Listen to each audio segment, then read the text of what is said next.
Hello and welcome to my channel. আজকে 20শে March অর্থাৎ March মাসের আজকে 20 তারিখ এবং আজকের এডিটোরিয়াল অ্যানালিসিস খুব বেশিভাবে ইম্পর্টেন্ট। এডিটোরিয়াল ছাড়াও আজকের আনন্দবাজার পত্রিকায় বেশ কিছু নিউজ আর্টিকেল এসছে যেটা আমার মনে হয়েছে পরীক্ষার রেসপেক্টে ভীষণভাবে গুরুত্বপূর্ণ। তোমরা এই সেশনসটাকে রেগুলার এই যে এডিটোরিয়াল বাংলায় ডিসকাশনটাকে খুব ভীষণভাবে অ্যাপ্রিসিয়েট করেছো এবং তোমরা বলেছো যে তোমরা এখান থেকে কিছু নতুন শিখতে পারছো, যেটা আমার কাছে অনেকটা পাওয়ার। তো তোমরা এই ভিডিওটা রেগুলার কন্টিনিউয়াস বেসিসে দেখতে পারো। এতে আমার মনে হয় একটা হলিস্টিক প্রিপারেশন, যেটা একটা কম্পিটিটিভ এক্সামিনেশনে ওভারঅল নলেজকে ডেভেলপ করতে সাহায্য করে। তোমার একটা পার্সপেক্টিভ, যে কোনো আমাদের যে সমস্ত ঘটনাগুলো বাজারে ঘটছে, কারেন্ট ইভেন্টস ঘটছে, সেগুলোর সম্বন্ধে একটি সম্যক ধারণা তোমরা যদি নিত্যদিনের এডিটোরিয়াল অ্যানালিসিস পড়ো তাহলে জানতে পারবে। আজকের পেপারটা দেখার আগে আজকের আনন্দবাজার পত্রিকায় বেশ দুটো খবর আমার মনে হয়েছে যে পড়া উচিত, বা এরম ভাবেও কোনোদিন তোমরা কারেন্ট অ্যাফেয়ার্স থেকে কোয়েশ্চেন পেতে পারবে। আনন্দবাজার পেপারের থেকে এই তোমরা যদি আনন্দবাজার তোমাদের কাছে থাকে তোমরা দেখতে পাবে এই ছবিটা দেয়া ছিল। এই ছবিটি নারায়ণ দে বলে একজন ব্যক্তির তোলা, কিন্তু সেখানে যে ছবিটার নিচে যে তথ্যটা দেয়া ছিল সেখান থেকে দেখো আমরা পরীক্ষার পার্সপেক্টিভে দুটো জিনিস জানতে পারি। মেনলি এই একটা ছবি যেখানে দেখা গেছে যে একটা হস্তি শাবক নদীর পাড়ে পড়ে যাচ্ছিল এবং সেখানে তার মা তাকে কিন্তু যত্ন করে তুলে আনছে। কিন্তু এই জায়গাটা আলিপুরদুয়ারের বক্সা ব্যাঘ্র প্রকল্পের পোড়ো নদীতে তোলা একটি ছবি। অর্থাৎ এখান থেকে আমরা একটা আনকমন নদীর সম্বন্ধে জানতে পারছি, যেটা হচ্ছে পোড়ো রিভার। কারেক্ট। এই পোড়ো রিভার কিন্তু আমরা সচরাচর ওয়েস্ট বেঙ্গল জিওগ্রাফি যদি পড়ি, ওয়েস্ট বেঙ্গলের কোনো বইতে আমি এই ধরনের নাম দেখতে পাইনি, কিন্তু পোড়ো রিভার হচ্ছে নর্থ বেঙ্গলের একটা ইম্পর্টেন্ট নদী। ঠিক, একটা ইম্পর্টেন্ট নদী যেখান থেকে আমি যদি বলি এই পোড়ো রিভার হচ্ছে আলিপুরদুয়ার ডিস্ট্রিক্টসে অবস্থিত। আলিপুরদুয়ার ডিস্ট্রিক্টসের কাছে ন্যাশনাল হাইওয়ে 31 যেখান দিয়ে পাস করছে, তার পাশ দিয়ে এই পোড়ো রিভার দেখা যায়। আর এখান থেকে আমরা বলবো আলিপুরদুয়ারে একটা ইম্পর্টেন্ট নদী, বা আলিপুরদুয়ার শহরটাই কিন্তু তৈরি হয়েছে কালজানি নদীর ওপর, বা কালজানি নদী বয়ে চলেছে। এরপর এই লাইনটা যদি আরেকবার আমরা দেখে নিই, যে বক্সা ব্যাঘ্র প্রকল্প অর্থাৎ বক্সা টাইগার রিজার্ভ। ঠিক, বক্সা টাইগার রিজার্ভ এই সম্বন্ধে যদি আমরা কিছু স্ট্যাটিক ইভেন্ট জেনে নিই তাহলে এটা দেখবো শুধু যেটা টাইগার রিজার্ভ তা না, এটা একটা ন্যাশনাল পার্কও বটে। এবং 1983-তে কিন্তু এই বক্সা ন্যাশনাল পার্কে টাইগার রিজার্ভ হিসাবেও রেকগনাইজ করা হয়। এছাড়া যদি আমরা হাতির কথা বলি তাহলে এলিফ্যান্ট রিজার্ভ কিন্তু আমাদের ওয়েস্ট বেঙ্গলে কটা আছে? We have 2 elephant reserve. আমাদের পশ্চিমবঙ্গে দুটো এলিফ্যান্ট বা হাতি সংরক্ষণের রিজার্ভ আছে। একটা কি ময়ূর ঝর্ণা। তোমরা যারা ওয়েস্ট বেঙ্গল সিরিজটা আমার দেখোনি, তোমরা অবশ্যই playlist wise West Bengal geography সিরিজটা দেখতে পারো। খুব ডিটেলসে ওয়েস্ট বেঙ্গল সিরিজের ওপর ভিডিও আমার এই চ্যানেলে বানানো আছে, ইউ ক্যান চেক আউট। আর একটা এলিফ্যান্ট রিজার্ভ আমাদের কোথায় আছে ওয়েস্ট বেঙ্গলের, হচ্ছে ইস্টার্ন ডুয়ার্স, যেটা এই আলিপুরদুয়ার বক্সা ডুয়ার্স অঞ্চলে অবস্থিত। তাহলে এই ছিল আমাদের একটা স্ট্যাটিক জায়গা। কিন্তু দেখো কোনোদিন যদি ওয়েস্ট বেঙ্গলে ডব্লিউবিসিএস পরীক্ষা দাও বা অন্য ক্লার্কশিপ পরীক্ষা দাও এবং এই পোড়ো নদী নিয়ে কোয়েশ্চেন করা হয়, তাহলে আমার মনে হয় বেশিরভাগ স্টুডেন্ট এই কোয়েশ্চেনটাকে স্কিপ করবে, কিন্তু এটা আজকের আনন্দবাজারে ছিল। নেক্সট যে জায়গাটা নিয়ে ইম্পর্টেন্ট সেটা হচ্ছে আমরা সবাই ইতিমধ্যে হয়তো জেনে গেছি, সুনিতা উইলিয়ামস তিনি কিন্তু তাকে রিটার্ন করেছেন মহাকাশ থেকে। এবং সেই জায়গা থেকে দাঁড়িয়ে যে জায়গাটা আমাদের জন্য খুব ইম্পর্টেন্ট, আমরা যদি কি হয়েছিল নিউজটা একটুখানি দেখে নিই তাহলে আমরা জানবো। সুনিতা উইলিয়ামস একজন অ্যাস্ট্রোনট, তিনি কিন্তু নাসার একজন অ্যাস্ট্রোনট, এবং তিনি কিন্তু যে কারণে গেছিলেন সেই কারণটা কি ছিল, মেনলি উনি কিন্তু জুন 2024, প্রায় আজ থেকে বেশ কিছু মাস আগে 2024 সালে জুন মাসে তিনি কিন্তু নাসার একটা প্রজেক্ট নিয়ে মহাকাশে গেছিলেন। এবং সেটা ছিল কিন্তু ফার্স্ট ক্রিউড টেস্ট যে ফ্লাইট, ঠিক সেই একটা মিশন, যে মানুষরা ফ্লাইটে যে টেস্ট মিশনে গিয়েছিলেন, সেখানে এই মিশনটার সময় ছিল কিন্তু 8 days, অর্থাৎ 8 দিনের মধ্যে তার এই মিশনটা কমপ্লিট করার কথা ছিল। বাট টেকনিক্যাল কিছু গ্লিচেস হয়, টেকনিক্যাল কিছু প্রবলেম হয়, এবং সেই জন্য এই যে 8 দিনের সময়টা বেড়ে দীর্ঘ 9 মাস অতিক্রান্ত হয়। এবং এই দীর্ঘ 9 মাস পর ফাইনালি স্পেসএক্স ক্যাপসুলে করে স্পেসএক্স আমরা সবাই জানি ইম্পর্টেন্ট একটা অর্গানাইজেশন স্পেসএক্স এর একটা ক্যাপসুল যেটাকে বলা হচ্ছে ড্রাগন ক্যাপসুল, সেটাতে করে এই সুনিতা উইলিয়ামস ম্যাডামকে আমাদের কান্ট্রিতে বা মহাকাশ থেকে ব্যাক করিয়ে আনা হয়েছে। এবং তিনি যে কোম্পানির মিশনে গিয়েছিলেন বা যেটার ইউজ করে তিনি গিয়েছিলেন সেটা হচ্ছে বোয়িং। এটা ফেল করে যায়, এখানে কিছু টেকনিক্যাল গ্লিচেস আসে এবং তারপরে কিন্তু তাকে finally after 9 months NASA successfully Sunita উইলিয়ামসকে স্পেসএক্স এর ড্রাগন ক্যাপসুল দিয়ে রিটার্ন করিয়েছেন মহাকাশ থেকে। তো এইটা হচ্ছে তার আসার পরে দেখা গেছে, আমরা জানি মহাকাশে গ্র্যাভিটেশন বা এখানে ফিজিক্সের কনসেপ্ট আছে, জি এর একটা হিউজ অল্টারেশন আসে এবং সেখানে দেখা যায় থাকা খুবই দুষ্কর। সেই জায়গায় দেখা যাচ্ছে তার হাত দুটো প্রায় শীর্ণকায় ইনি সুনিতা উইলিয়ামস, এবং সেখান থেকে এরপর কি করবেন সেটা তো আমাদের পড়ার পরীক্ষায় অবশ্যই দরকার নেই, কিন্তু জাস্ট এই নিউজটা বারবার কভারেজে আসছে তো সেটার জন্য ডিসকাশন। তো এরপর চলে আসো আজকের যে নিউজ এডিটোরিয়াল।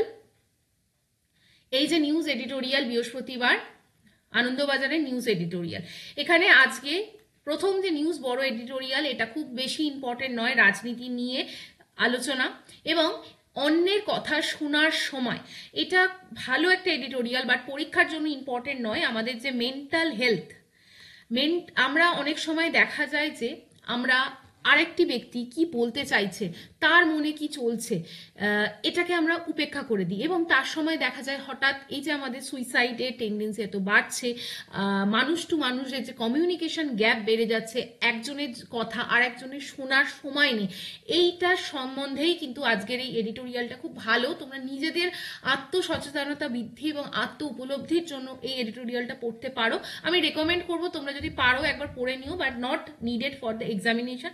বেশ কিছু ভালো ভাষা বা তথ্য দেয়া আছে, কিন্তু আমি এটা আলোচনা আজকে ভিডিওতে করব না, কারণ আরো দুটো বেশ গুরুত্বপূর্ণ পরীক্ষা সম্বন্ধীয় এডিটোরিয়াল আছে। কিন্তু মেন্টাল হেলথ রিলেটেড আমাদের আজকালকার সোসাইটিতে মেন্টাল হেলথ অ্যাংজাইটি এমন একটা ইস্যু পৌঁছে গেছে যেটা শুধু হয়তো পাশে আছি পাশে থাকবো এইটুকখানি আশ্বাস দেওয়ার মতো মানুষ নেই বলে আরো সমস্যা জটিলতর হচ্ছে, এবং সেই জায়গা থেকে দেখা যাচ্ছে মানুষ সুইসাইড বা নিজেদেরকে মৃত্যুর পথে ঠেলে দেওয়ার কথাও ভাবতে একবারও পিছুপা হচ্ছে না। তো সেই জায়গায় এখানে একটা ইম্পর্টেন্ট জায়গা আমি বলে দিচ্ছি, লেখা আছে যে সেলফ লাভ নিশ্চয়ই প্রয়োজন, অর্থাৎ আমরা নিজেদেরটা ভাববো না এটা ঠিক না, বা নিজেদের জীবনকে উৎসর্গ করে আরেকজনের কথা ভাববো এটা একদমই ঠিক না। কিন্তু সেলফ লাভ মানে আমরা শুধু নিজেদেরটাই বুঝবো, আমাদের ভালোবাসা সীমিত হয়ে যাবে, একাকিত্ব গণ্ডিতে আটকে যাবে এবং পাশে একটি ব্যক্তি যখন সাহায্য চাইছে তার কথা শোনার কেউ নেই, এটা ঠিক নয়। তো এই বিষয়টা নিয়ে আজকের আলোচনা আমি রেকমেন্ড করব, হাইলি রেকমেন্ড করব তোমরা এটা পড়ে নিও।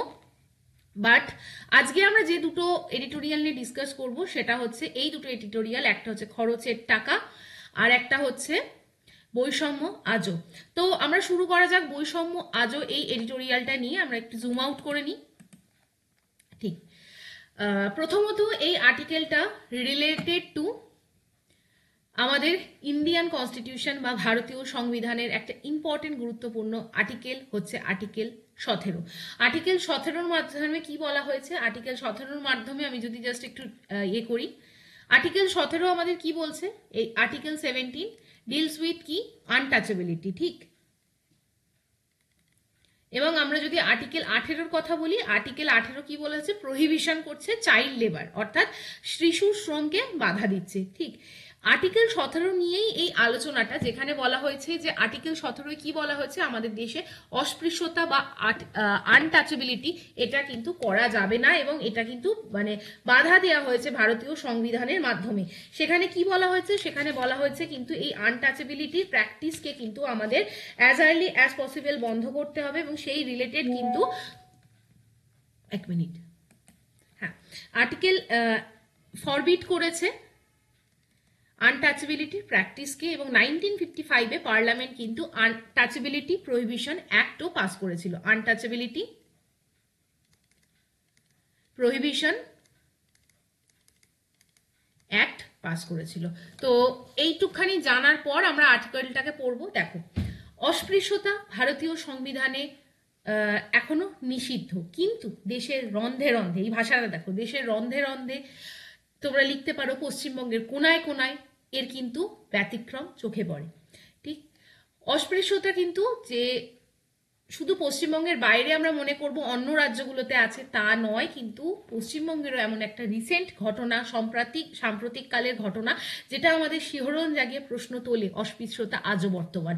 সেই জায়গা থেকে দেখো, এটা একটা ঘটনা যে পূর্ব বর্ধমানে একটি শিব মন্দিরকে কেন্দ্র করে সাম্প্রতিককালে দেখা গেছে কাটোয়ায় গীতগ্রামে বহু প্রাচীন মন্দিরে মানুষদের কিন্তু প্রবেশ করতে দেয়া হচ্ছে না। কোন মানুষ? দলিত পরিবারগুলোকে। মানুষের অভিযোগ, বছরের পর বছর ধরে তারা মন্দিরে প্রবেশ করতে চায়, কিন্তু তারা মন্দিরে প্রবেশ করতে পারে না। মন্দিরের সিঁড়িতে পর্যন্ত তাদের পা দেওয়ার অধিকার থাকে না। আমরা জানি হিন্দুদের ক্ষেত্রে, হিন্দু ধর্মের ক্ষেত্রে খুব রিসেন্ট শিবরাত্রি গেল, সেই শিবরাত্রিতে মন্দিরে পুজো দেওয়ার অধিকার চেয়ে চেয়ে তারা কিন্তু স্থানীয় প্রশাসনের কাছে দাবি জানিয়েছিল, পুলিশের কাছে চিঠি পাঠিয়েছিল। এরপর যৌথ আলোচনার পর পুলিশ প্রশাসন পক্ষ থেকে জানানো হয়েছিল যে পুজোর সময় সকলেই কিন্তু সেখানে থাকার বা পুজো দেওয়ার অধিকার পাবেন। কিন্তু তারপরেও প্রশাসনের হস্তক্ষেপের পরেও প্রশাসনিক নির্দেশ আমাকে উপেক্ষা করে দেখা যায় যে মন্দিরের তালা তাদের জন্য খোলা হয়নি। এরপর থেকেই কিন্তু পরিস্থিতি আরো উত্তপ্ত হয়ে পড়ে। এটা হচ্ছে ঘটনা। এবার যে লেখনীটা দেখো, ভারতীয় সংবিধানের 17 নম্বর ধারা অনুযায়ী, অলরেডি বললাম ভারতবর্ষে কিন্তু অস্পৃশ্যতার চর্চা নিষিদ্ধ।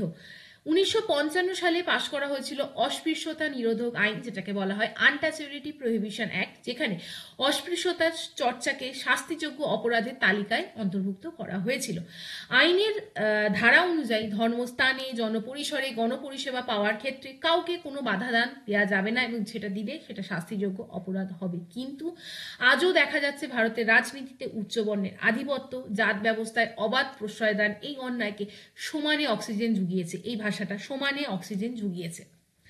বিভিন্ন সময় আমরা দেখতে পাই পানীয় জলের বালতি ধোয়া নিয়ে যারা অস্পৃশ্য বা দলিত তাদেরকে ডিসক্রিমিনেট করা হচ্ছে, দলিত মেয়েদের ধর্ষণ, দলিত শিশু থেকে বৃদ্ধাদের ওপর নির্যাতন, এগুলো খুব স্বাভাবিক সামাজিক ঘটনাবলিতে পরিণত হয়েছে। এরপর পশ্চিমবঙ্গেও কিন্তু এই যে প্রথম, এই ঘটনা কিন্তু প্রথম না, এর আগেও দেখা গেছিল 2001 সালে প্রতীচি ট্রাস্টের একটি সমীক্ষা দেখিয়েছিল কিছু বিদ্যালয়ে তফসিলি অর্থাৎ ওবিসি জাতিভুক্ত শিক্ষার্থীদের আলাদা বসতে বাধ্য করা হয়েছিল। আবার দেখো, দেখা গেছে যে 2019 সালে রবীন্দ্রভারতী বিশ্ববিদ্যালয়ের অধ্যাপকের উদ্দেশ্যে জাত তুলে কটাক্ষের অভিযোগ উঠেছিল শাসক দলের ছাত্র সংগঠনের বিরুদ্ধে। এগুলো কিছু অতীতের ঘটনা, যেগুলো মনে করিয়ে দেয়া যায় শুধু দেশ না, শুধু রাজ্য না, সমাজের প্রত্যেকটা জায়গায় কিন্তু অস্পৃশ্যতা এখনো মানুষের মনে প্রাণে মননে বিদ্যমান। তো এটুখানি, এই রাজ্যে দলিত সাহিত্যিকদের রচনা আজও সীমিত সংখ্যক পাঠকদের মধ্যে আবদ্ধ।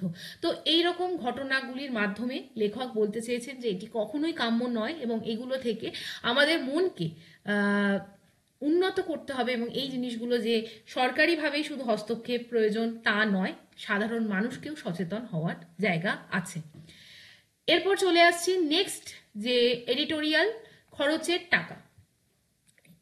আগের দিনে যদি তোমরা কেউ এডিটোরিয়াল ডিসকাশন শুনে থাকো, সেখানে একটা ঘটনা নিয়ে আমি আলোচনা করেছিলাম অলরেডি, যে আমেরিকা বা ইউএস এর যে প্রেসিডেন্ট ডোনাল্ড ট্রাম্প, তিনি কিন্তু 25% ট্যারিফ ইম্পোজ করেছেন। কিসের জন্য? যে কোনো ধরনের স্টিল এবং অ্যালুমিনিয়াম ইন্ডাস্ট্রির ওপর যদি ইম্পোর্ট আমেরিকাতে হয়। এই সূত্র ধরে তোমরা যদি বুঝতে চাও, তাহলে এই আর্টিকেলটা আজকে বুঝতে পারবে। চায়নার সম্বন্ধে এখানে একটা আর্টিকেল লেখা হয়েছে। দেখো, চায়না কিন্তু মেনলি কিন্তু একটা এক্সপোর্ট ওরিয়েন্টেড কান্ট্রি। চায়নার কিন্তু অর্থনীতির মূল ভিত্তি হচ্ছে ব্যবসা বাণিজ্য বা শিল্প। ধরো চায়না এই এক্সপোর্ট কম করতে পারছে, বিভিন্ন অর্থনৈতিক টার্ময়েল বা আমাদের ভূ রাজনীতিতে বিভিন্ন পরিস্থিতি এমন যদি দাঁড়ায় যে চায়না নিজেদের মার্কেটের ইনকাম এক্সপোর্টের মাধ্যমে করতে পারছে না, কিন্তু তাদের মার্কেটকে সজাগ রাখতে হবে, তখন তারা কি করবে? নিজেদের যে অভ্যন্তরীণ বা ডোমেস্টিক মার্কেটকে সজাগ করা, সতেজ করার চেষ্টা করবে। অর্থাৎ এই এডিটোরিয়ালে প্রথমত লেখা আছে, বর্তমানে যে চীনের সরকার, তারা কিন্তু চাইছে চীনের যে ডোমেস্টিক মার্কেট বা অভ্যন্তরীণ যে বাজার, সেটাকে সজাগ করতে। এর ফলে কি করা হচ্ছে? সাধারণ মানুষের কাছে কিন্তু টাকা ইনজেক্ট করা হচ্ছে সাধারণ মানুষের হাতে, অর্থাৎ চীনের ইকোনমিতে কিন্তু মানি সাপ্লাই বাড়ানো হচ্ছে। এটা ইকোনমির একটা কনসেপ্ট, মানি সাপ্লাই বাড়ানো হচ্ছে। ঠিক, দেখো এখান থেকে লেখা হয়েছে চীনের সরকার কি সিদ্ধান্ত নিয়েছে, বিভিন্ন আর্থিক সুবিধা দিচ্ছে মানুষকে, মাইনেপত্র বাড়াচ্ছে, সন্তান প্রতিপালনের জন্য নতুন ভর্তুকির ব্যবস্থা করছে, এছাড়া বিভিন্ন কিছু কেনার জন্য সরকারি ছাড়ের ব্যবস্থা করছে, এবং চীনের সরকার চীনের অর্থনীতিতে প্রায় $4100 কোটি খরচ করবে বলে জানিয়েছে। ঠিক, এরপর শিক্ষা স্বাস্থ্যে সরকার যতই উপরহস্ত হোক না কেন, এই জাতীয় রাষ্ট্রীয় ব্যয় চীনের পরিচিত ঘটনা নয়। অর্থাৎ সরকারের এখনের যে চীনের সরকারের যে বর্তমান পলিসি, টাকা সাধারণ মানুষকে খরচ করা, স্বাস্থ্য বা শিক্ষার নামে সাধারণ মার্কেটে টাকাকে সাপ্লাই করা, এটা কিন্তু চীনের একটি চিরাচরিত ঘটনা নয়, বরং বলা হয়েছে যে চীন এরকম ব্যতিক্রমী পথে কেন হাঁটছে। এখানে বলা হয়েছে তার কারণটি আপাত দৃষ্টিতে অবাক হওয়ার মতো। গত 2 বছরের মধ্যে 18 মাস চীনে জিনিসপত্রের দাম কমেছে। অর্থাৎ এই ঘটনার আগে আমরা যদি প্রায় 2 বছরের ইতিহাস বা 2 বছরের অর্থনৈতিক যে ট্র্যাজেক্টরি প্রজেকশন সেটা যদি দেখি, তাহলে দেখব 18 মাস প্রায় চীনের মার্কেট বা খুব ডাউনফল গেছে, চীনের মার্কেটে প্রাইস কমে গেছে। এবার প্রাইস কমে যাওয়া মানে কি বোঝায়, তার একটি অন্য ইকোনমিক অ্যাসপেক্ট আছে। বোঝাচ্ছে লাগাতার যদি মূল্য হ্রাস হয়, তার মানে বস্তুটি বোঝা যাচ্ছে অর্থ ব্যবস্থার পক্ষে অকৃত্রিম অভিশাপ। অর্থাৎ সাধারণ মানুষের কেনার টাকা নেই, কিন্তু কোম্পানিকে সেই জিনিসটাকে সেল করতে হবে, ফলে সে কিন্তু জিনিসপত্রের দাম কমাচ্ছে। এটাই বলা হয়েছে, বাজারে চাহিদা নেই বলেই জিনিসপত্রের দাম কমাতে বাধ্য হচ্ছে সংস্থাগুলো। অর্থাৎ এখানে আর একটা সমস্যা দেখা যাচ্ছে। সাপোজ, এক মিনিট,